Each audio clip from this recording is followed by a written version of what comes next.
Thank you, Deputy Speaker. Deputy Speaker, the live animal export industry is systemically cruel, not in Australia's economic self-interest, and lacks popular support. That a succession of coalition and Labor governments have allowed the trade to continue beggars belief, as does the Agriculture Minister's bizarre joy every time the trade is expanded. And here we are again, this time with the revelation of Australian cattle being bludgeoned to death with hammers in Vietnam.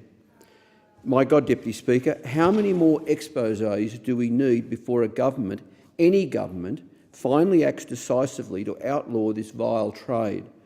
Indeed, complaints and stories have circulated for years about what's going on in Vietnam with Australian livestock. In other words, it's not as if this latest episode is an isolated revelation, because the evidence is clear that Vietnam, which is the second largest market for Australian cattle after Indonesia, is an especially notorious destination where Australian livestock can likely expect the most grisly end. Now, yes, the Agriculture Department is apparently looking into this latest incident, but frankly, I have no confidence, Deputy Speaker, that anything much will come of it, because this government's track record is to take little or no action against companies found to be guilty of misconduct in the live export trade. And that in itself helps to explain the ongoing commercial misconduct. The fact that the companies associated with the cruelty know they've got political top cover from a minister who doesn't give a toss about animal welfare, and from a regulatory bureaucracy that's either incompetent or politicised.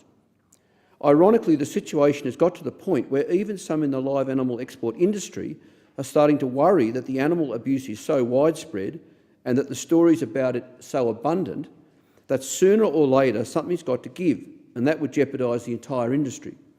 But, Deputy Speaker, what's the real value in some people in the live trade speaking up, albeit probably entirely out of self-interest, when the government and regulator won't act?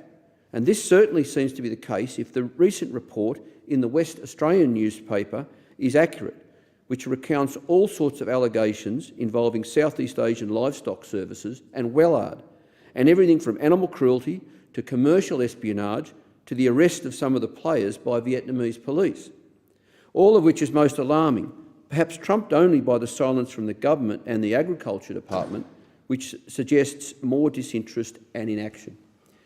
Good grief, Deputy Speaker, and all the time the animals suffer.